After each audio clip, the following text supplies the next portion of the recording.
today's video you'll see the process how I make stickers. I've decided to try printing them at home. I have an inkjet printer and it's a very inexpensive one, so nothing fancy here. Paper. I bought very cheap paper for stickers. It was on sale, although I spent some time reading comments, and what I learned from that is that you should read the description on the paper very carefully and make sure that it will work for your type of printer, especially if you are going to print it on a laser printer, because some papers might not work well with it. Also, the paper I got here is 80 grams and still I had to shove it into my printer, so the thicker paper for stickers might be even worse. For example, I've seen paper for stickers that was 115 grams, and I think for my printer it wouldn't work because it would be too thick. And one more thing to consider is that the paper could be matte or glossy. And I picked matte paper, not glossy, specifically because I wasn't sure how it would go. And if for some reason your printer wouldn't work well on the sticker paper, if you got matte paper, you can maybe still use this paper, painting over it traditionally. I've seen videos where people were making hand-drawn stickers on this kind of paper.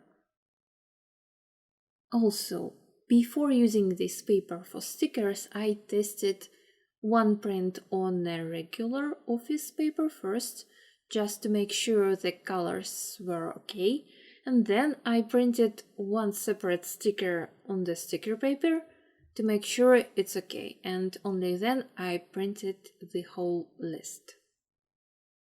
File requirements. Here are requirements for stickers in one of the print shops that I googled that was closest to my house. So it has to be a file with 4 separate layers, in this order.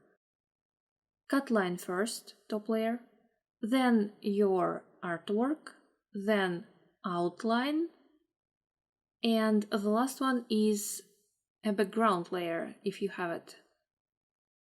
And all of this should be in PSD file, which is Adobe Photoshop file format.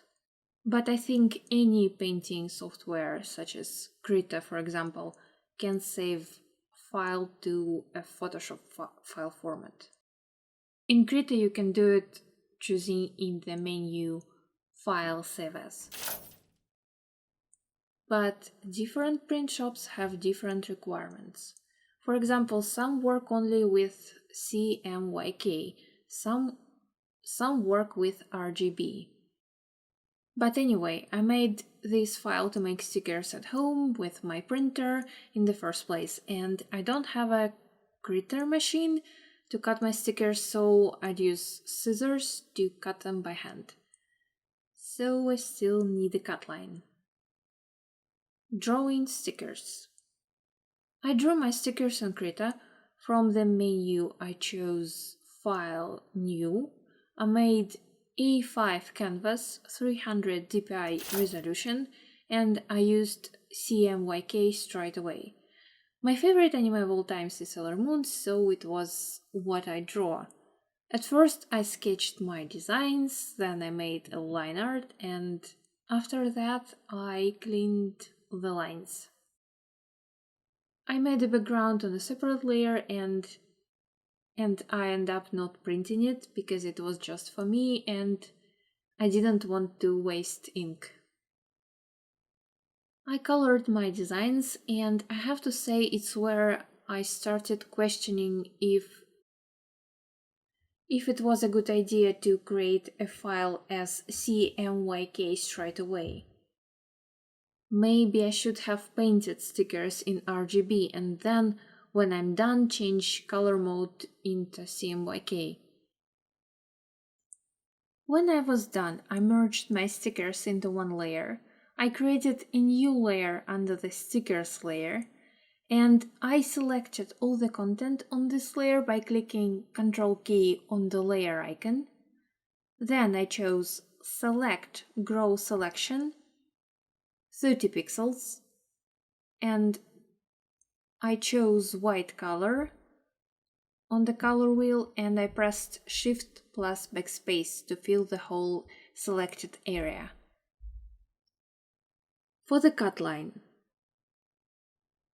I selected Outline, and then in the menu Selection, Shrink, Selection, I put 7 pixels, and then I used menu Selection, Border, and here 2 pixels.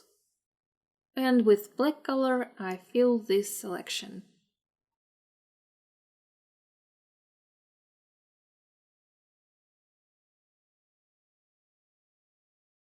I also made this separate sticker. I used my oldish artwork and I placed it in a new file with 300 dpi resolution, 10 centimeters square file, and CMYK color mode.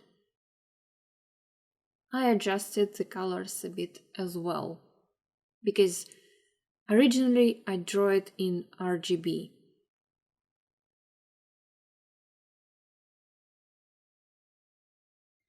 So that's basically the whole process. You can see that I printed my stickers and I cut them with scissors, so it was fun making them.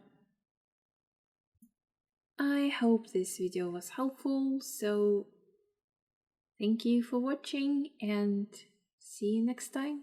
Bye!